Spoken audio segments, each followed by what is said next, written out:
Now on CoastTV News. New details tonight on a deadly crash at a busy Milton intersection. What Delaware State Police say happened.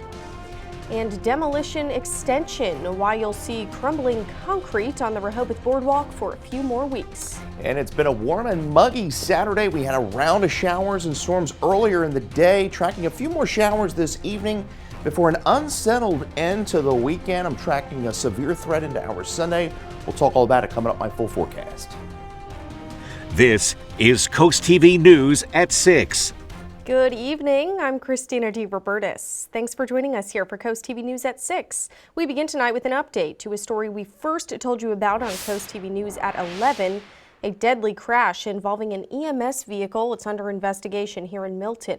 It happened just about 4:30 yesterday afternoon at the intersection of Route 16 and Mulberry Street. Delaware State Police say a Ford Bronco passed the stop sign at that intersection and into the path of a Sussex County EMS Suburban, which was responding to an emergency with lights and sirens on.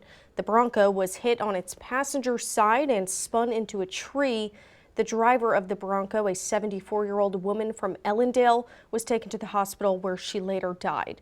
The paramedic driving the SUV was also brought to the hospital with non-life-threatening injuries.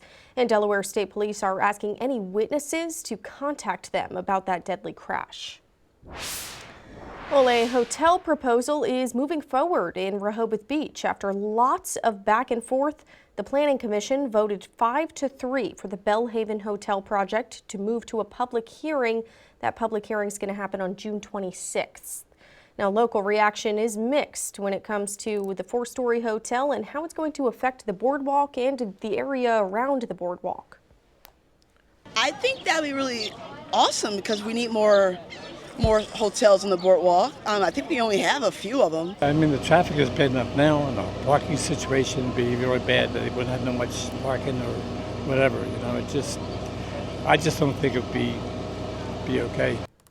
And plans for that hotel call for 105 rooms, 78 garage spaces, and 29 parking lot spaces. The June 26th public hearing, it's going to happen at 1:30 at Rehoboth City Hall. Also in Rehoboth, the city extended the demolition permit for a different hotel project. This is the second time they've extended the permit. The city saying that it's just not safe there, the One Rehoboth development site. As crews were removing the beach store at the front of the former Sirocco Motel, the city says they discovered the building's structure was compromised. The city now allowing the demolition to extend until June 27th, even though normally Rehoboth Beach bans big projects from mid-May to mid-September. Some locals we spoke with say they don't think the timing of the project was a good idea to begin with. I don't know what the city council was thinking when they decided to allow this to happen during the high season, because it certainly is not very pretty and it disrupts the families that come down here and come to the beach. Now, according to the city, the demolition work is allowed only during the week. That's from 8 a.m. to 7 p.m. Here's a traffic update to be aware of. Lanes on Holland Glade Road between Sandalwood Drive and Hebron Road in Rehoboth, those will be closed starting June 16th for about a month until July 16th. Crews will be installing new curbs, sidewalks, and pedestrian connections. Now we're going to look live outside into the Milford area, and our first alert meteorologist Chris Mastrobono joins us now. Good evening, Chris. Good evening, Christina. Yeah, we had some storms roll through the area late morning into the lunchtime hour, especially across southern Sussex County. We had a pretty strong storm that pushed through Ocean City. We're seeing clearing skies at the moment and just a narrow line of shower activity beginning to dive southward into Kent County. We'll see how that holds together. Could see a brief shower there over the next few hours, but it is mild. It is muggy. We're seeing sunshine out there. We're at 81. Look at the dew point in Salisbury, 70 degrees, very oppressive out there. And temperatures away from the coast, we are quite mild. 81 in Milford. We're at 81 in Seaford. A little cooler along the coast, 70 in Rehoboth, 72 in Ocean City. But as I noted, those dew points are in the upper 60s to low 70s, and it is going to be a sticky night.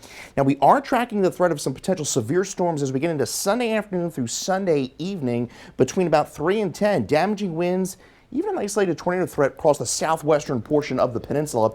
A drier Monday, but the humidity is going to hang on through at least the beginning of the week, and then we turn stormy into Tuesday, and then quite summer-like middle part to the end of the week. We'll talk about potentially our first 90-degree day of the season coming up in that full 7-day forecast. Christina? All right, appreciate it, Chris. We'll move to national news now, where tensions between law enforcement and protesters are intensifying. This all comes as immigration and customs enforcement raids ramp up nationwide. Jen Sullivan has details on what happened in Los Angeles and the growing concerns over deportations across the country. Tear gas and flashbangs tossed at crowds protesting immigration raids in Los Angeles Friday evening. Police issued a citywide alert nearly hours afterwards, declaring protests across the downtown unlawful assembly. In this video captured of the incident, you can see protesters pushing back against authorities in riot gear. There's people running, screaming everywhere that ICE was here. The protest happened hours after multiple people were arrested during a series of immigration and custom enforcement sweeps across the city, prompting fear and anger in many. We ran because one of the persons said ICE in Spanish, so that's how basically the one that scattered. The U.S. Attorney for the Central District of California posting this on X, saying in part, "Let me be clear. I don't care who you are. If you impede federal agents, you will be arrested and prosecuted. No one has the right to assault, obstruct, or interfere with federal authorities carrying out their duties." This is just the latest incident as ICE raids ramp up across the country as the Trump administration cracks down on illegal immigration. One of the more high-profile deportation cases involves Kilmore Abrego Garcia, the Maryland man mistakenly deported to El Salvador in March. He's now back in the U.S., but is facing federal charges for allegedly transporting undocumented immigrants in the U.S. for financial gain. An attorney for Abrego Garcia said his client should appear in immigration court, not criminal court. I'm Jen Sullivan reporting. And we are just getting started here. Coming up in development news, we have details on 2 proposed housing projects near Georgetown. And we are looking at a sticky evening on Delmarva with temperatures falling into the upper 60s and some areas of fog will be developing overnight. We'll talk about an unsettled, stormy end of the weekend in my full forecast. But first, how one Milton woman is helping feed those in need with her personal garden. That's up next. A Milton woman's childhood hobby is now being used to help homeless people. Terry Morrison, she has gardens in her backyard. She's planting all the time and says that all of the food she grows will go to the shepherd's office in Georgetown. I grew up with a financially disadvantaged family. And my grandpa taught me how to garden. So what we want to do here is to provide for people that maybe right now they can't provide for themselves. And Morrison says she's already planted some tomatoes, blueberries, even catnip. She says she plans to plant even more in the coming weeks. Coming up next, fire company finances. Why questions are swirling over a county-wide report. Well, for any of those brunch plans tomorrow morning, it's going to be cloudy, it's going to be muggy, very damp, a few spotty showers around, and then we talk about the threat of some potential severe weather later in the day tomorrow. We'll track that, and when we could see a 90-degree temperature for the first time this season, coming up when Coast TV News at 6 continues. Well, after a cloudy start to our Saturday, we had some showers and storms rolled through around the lunchtime. We're rallying with some sunshine across the area. 81 degrees currently in Cambridge. Dew point is 66. It is quite tropical-like out there, and current radar shows a narrow line of showers ahead of the front, beginning to push through Kent County as well as northern eastern shore. And this is most likely going to be falling apart as it pushes to the south. We have more showers well to the south across Accomack County, but we have a cold front slicing through the area, and it's going to kind of stall out to our south tomorrow. And then we're going to see an area of low pressure right along that front tomorrow late in the day, and that could spawn another round of some showers and storms. Cool along the beach, where we are at 70 in Rehoboth, 72 Bethany, warmer inland, 80 in Laurel to 83 in Redden, and we're at 80 in Milford. But as I mentioned, quite sticky out there. Those dew points in that uncomfortable level. We're at the 70-degree dew point in Bethany, 70 in Millsboro. Fortunately, the mugginess not going anywhere. We're going to be in that 60 to 65 to 70-degree range as far as those dew points are concerned. Make it a little bit of relief Wednesday before it shoots right back up towards the tail end of the week. So a mostly cloudy night with fog developing. Temperatures once again only in the mid 60s. So an unsettled end of the weekend. As I mentioned, that front kind of stalls to our south. Area of low pressure running along that front, and we'll see a round of showers and storms, some severe as we go into the evening hours. Now the threat, we'll have to see how it develops through the day, because we're going to start the day with a lot of clouds and even a few showers, and then we stay humid and muggy through the first part of the week, but we dry things out into Monday. So the cloudy start, could see a round of showers in the morning, then a bit of a break, and then another round of shower activity as we go into the latter part of the afternoon and the early evening hours. Temperatures generally are going to be in the upper 60s to lower 70s, maybe mid to upper 70s as we go down towards Chincoteague. So there's the severe threat tomorrow from the Storm Prediction Center. The whole peninsula under a threat, but where you see the green, that's a 1 out of 5, an isolated threat. So the greatest threat of a severe storm would be southern portions of the eastern shore, Cambridge down through Chrisfield, Salisbury down to Chincoteague. That area could see damaging winds and maybe even an isolated tornado. Again, we'll have to see how things develop, because we're going to start the day with a lot of cloud cover, easterly winds, and then you see by around 8 o'clock a cell moving through Salisbury, and then we'll begin to dry out into Monday morning.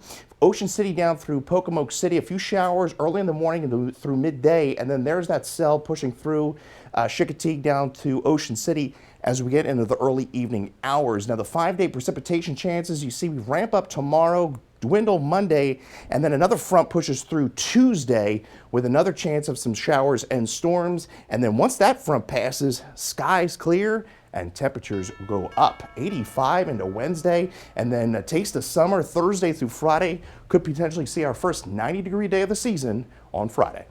All right, thanks again, Chris. Well, almost every fire and EMS company across Sussex County participated in an in-depth financial review recently. It's a story we have been digging into, and CoastTV reporter Emma Aiken shows us why one rescue squad did not participate. It's one of only 2 standalone EMS companies in Sussex County, meaning they don't have fire trucks. Mid-Sussex Rescue Squad, which provides ambulances in the Long Neck area. Indian River has the fire trucks. And as you can see here, consultants say they are the only department in the county who did not participate in the recent financial review of how services are managed. Long Neck local Mary Hallahan says that raises questions. I found it troubling because I see a lack of transparency, and then you have to wonder why. But Mid-Sussex says they would have taken part in the study had they known, and says, quote, it wasn't a choice of not participating. However, a spokesperson for the Sussex County Firemen's Association tells CoastTV they notified Mid-Sussex months ago, and they feel like there's, quote, untruthfulness involved. Debbie Lord says she's surprised to hear Mid-Sussex didn't take part. I can't speculate as to why, but it concerns me. Mid-Sussex says they believe if they did participate, they would have had scored among the lowest since they are standalone EMS and calls keep increasing. However, they say they're taking steps to take better care of their community and hope to expand. As calls rise and questions mount, Mid-Sussex stands alone. This is CoastTV News at 6. Here's something you might want to keep an eye out for. A 2024 scam. It's making its way through Sussex County again, and the scammers are posing as a Georgetown police officer. Lieutenant Joel Diaz, his name is being used in the scam, but there is a way to tell that it's fake. Scammers are claiming to be Detective Sergeant Diaz, but Joel Diaz was promoted to lieutenant 3 years ago, and we spoke with the lieutenant this week. He's urging people to be vigilant. Before they make any decision, they'll call us and just say, hey, does this sound real? Is this legit? And we can instantly say no, because we have some prior knowledge of scams. If we keep putting out the scams, then it just becomes like there's scam is a buzzword. So the community talks amongst themselves. Now that same phone number that had a voicemail claiming to be Lieutenant Diaz, it's now claiming to be Sergeant Jonathan Moyer with the Lewis Department. Coming up next, turtle safety alert near Chincoteague. Where to look out for the little guys when you're driving. Well, nesting season is underway for turtles on the eastern shore of Virginia, and drivers on their way to Chincoteague have found themselves sharing the causeway with those turtles. Unfortunately, not everyone notices them, and since the beginning of January, there's been 21 reported incidents involving turtles. Chincoteague National Wildlife Refuge rehabilitators say they've been really busy. It's been an insane couple of weeks for turtles. They're just pouring in the door. Hit by car turtles. Slow down, and try to coexist with the turtles. Yeah, and experts say that if you can, you should stop and get the turtle off the road. They also say you should drive the speed limit. It's a lot easier to spot a turtle when you're not driving so fast. We'll be right back. Well, it is going to be a mild and muggy evening if you have any plans. Temperatures falling from the lower 80s into the 70s, eventually only falling in the mid 60s overnight with fog developing. Now, you can get your forecast anytime by dialing our First Alert weather phone, and your 10-day forecast shows an unsettled Sunday. We'll shoot see a round of showers in the morning. Then between about 3 and 10, we're watching for the threat of some potential severe storms. We'll have to see the way that develops. I think the best chance to see those severe storms would be southwestern reaches of the peninsula. We are looking at drier conditions into Monday before another front brings a shower and storm chance into Tuesday. Then we settle into quite a summer-like stretch, feeling like summer between Wednesday and Friday, looking at near 90 by Friday. Wow, definitely looks like summer. Thank you, Chris, and thanks for joining us for Coast TV News at 6. You can always find some more local news and local weather on our Coast TV News app, and be sure to join us again at 11 tonight. Until then, have a great night.